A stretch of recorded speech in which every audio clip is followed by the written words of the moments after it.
हामिद हसन साहब की फरमाइश है कि मन्नान फराज साहब फिर से आए और अपने कलाम को नवाजें। एक गजल सुना दीजिए मन्नान साहब, ताकि हमारा जबलपुर का एक नुमाइंदगी हो जाए। मैं मन्नान फराज साहब से दरखास्त करता हूँ कि माइक पर तशरीफ लाएं। सरदार हामिद हसन साहब की दरखास्त पर।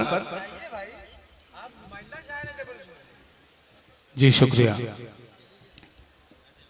सबसे कबल एक ऐसी मोतबर सदारत यकीन जानी ऐसी अदबी मुशायरे में ही हो सकती है। सरफुद्दीन साहिल साहब बैठे हैं और जनाब फिरोज कमाल, इन लोगों के लिए 4 मिसरे यहाँ से पढ़ना चाहता हूँ। उनकी अर्ज किया है कि इल्मो फन तहजीब वफाओ खुददारी लेकर वो सामान ये सारा बैठा है।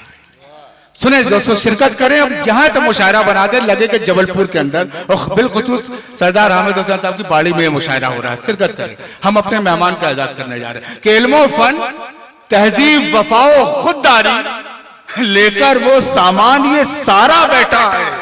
जी करता है लिख दूं इन दीवारों पर, इस महफिल में एक इदारा बैठा है। क्या बात है, क्या बात है, वाह वाह। जी करता है, जी करता है बहुत लिख दूं इन दीवारों पर, बहुत खूब, वाह वाह। इस महफिल में एक इदारा बैठा है।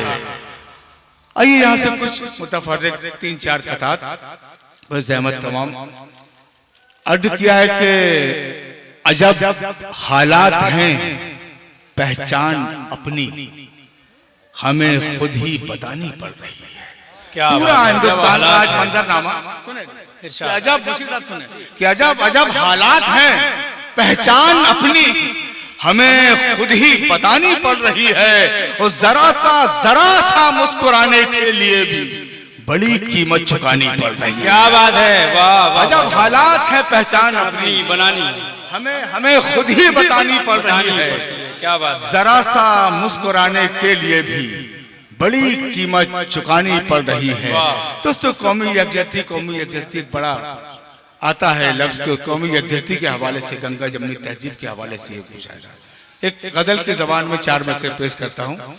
अर्ज किया है कि जगाना चांद को सूरज को थपकियां देना।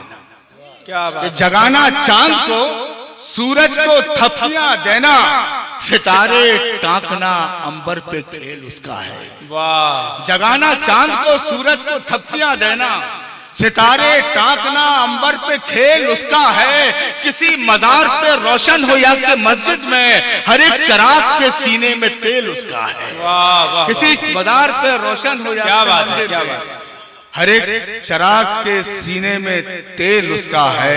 यहाँ से 2-3 कतात सुने दोस्तों। अर्ज किया है कि शराफत ज़र्फ खुददारी वफा इंसाफ हमदर्दी। क्या बात है। कि शराफत ज़र्फ खुददारी वफा इंसाफ हमदर्दी, मोहब्बत और सदाकत का हंसी पैगाम लिख देना। कि शराफत ज़र्फ खुददारी वफा इंसाफ हमदर्दी, मोहब्बत और सदाकत का हंसी पैगाम लिख देना। और अगर पूछे कोई सच्ची हुकूमत किसको कहते हैं, तो एक कागज पे बस हजरत उमर का नाम लिख देना। क्या बात है, वाह वाह वाह वाह वाह। बहुत खूब मन्नान साहब, वाह वाह। क्या बात है, वाह वाह वाह। बहुत खूब, फिर सुनाइए। ये सदर साहब दुआओं से नवाज रहे हैं, यकीन जानिए हाजिर करता हूँ कि शराफत ज़र्फ खुददारी वफा इंसाफ हमदर्दी, मोहब्बत और सदाकत का हंसी पैगाम लिख देना। और अगर पूछे कोई सच्ची हुकूमत किसको कहते हैं, तो एक कागज पे बस हजरत उमर का नाम लिख देना। वाह वाह वाह। और यहाँ से जी शुक्रिया टिपिकल भाई, बहुत शुक्रिया। और यहाँ से 4 में से पेश करता हूँ। अर्ज किया है कि फरेबो मक्र से मुहजोर शिकारी बनकर, कि फरेबो मक्र से मुहजोर शिकारी बनकर, हुस्ने जीती है हर एक जंग मदारी बनकर। क्या बात है, क्या बात है। किरदार तक पहुंच गए, आप लोग भी पहुंचेंगे इंशाल्लाह उस किरदार तक। कि फरेबो मक्र से मुहजोर शिकारी बनकर, उसने जीती है हर एक जंग मदारी बनकर।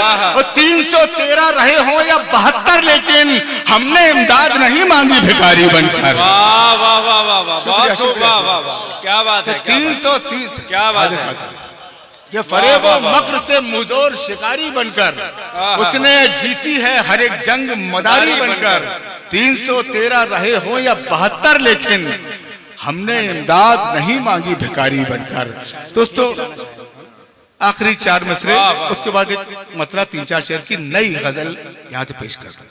ये 4 मिसरे यूं, आज पूरे हालात, मुल्क कहाँ जा रहा है, क्या वादे किए गए थे, देखिए 4 मिसरे पेश करते। अर्ज किया कि बता दुनिया को तुम अपनी हकीकत क्यों नहीं देते। सुने दोस्तों, शिरकत करें। बता बता दुनिया को तुम अपनी हकीकत क्यों नहीं देते। मिटा दे नाम दुश्मन का इजाजत क्यों नहीं देते। क्या बात है। मिटा दे नाम दुश्मन का इजाजत क्यों नहीं देते।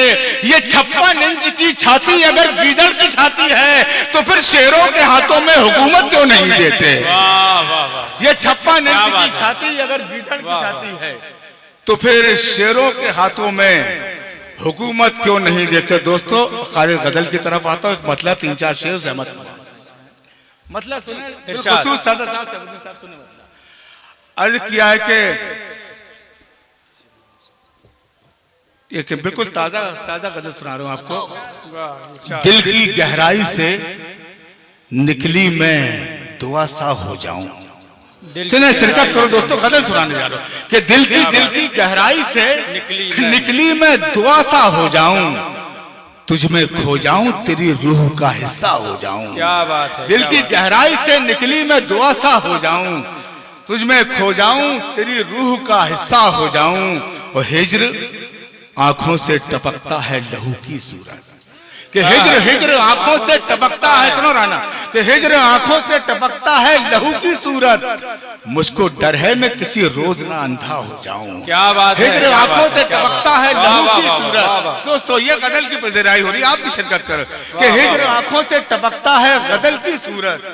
मुझको डर है मैं किसी रोज ना अंधा हो जाऊं। और उसकी आंखें जो अगर एक इशारा कर दे। हिज्र आंखों से टपकता है लहू की सूरत। उसकी आंखें जो अगर एक इशारा कर दे। आतिशे इश्क में जलजुल के मैं सुरमा हो जाऊं। उसकी आंखें जो अगर एक इशारा कर दें। उसकी आंखें जो अगर एक इशारा कर दें। आतिशे इश्क में जलजुल के मैं सुरमा हो जाऊं। और तेरे चेहरे को पढ़े लोग मेरे नाम के साथ। सुने सरदार साहब कि तेरे चेहरे को पढ़े लोग मेरे नाम के साथ। तू गजल है तो मैं उर्दू का रिसाला हो जाऊं। क्या बात है। तेरे चेहरे को पढ़े लोग मेरे नाम के साथ। तेरे चेहरे को पढ़े लोग मेरे नाम के साथ। तू गजल है तो मैं उर्दू का रिसाला हो जाऊं। हाँ मैं कतरा ही सही अश्क नदामत बनकर। हाँ मैं कतरा ही सही। हाँ मैं कतरा ही सही अश्क नदामत बनकर खुद की आंखों से गुजर जाऊं तो दरिया हो जाऊं। हाँ मैं कतरा ही सही अश्क नदामत बनकर खुद की आंखों से गुजर जाऊं तो दरिया हो जाऊं। और मकतबी समाज फरमा लेके सोचता हूं कि कलम जिसने मुझे दी है फराज। सोचता हूं कि कलम जिसने मुझे दी है फराज। छोड़ दूं अपना बदन और उसी का हो जाऊं। क्या बात है। क्या बात है। हाज़िरीन इकराम, ये थे मन्नान फराज साहब।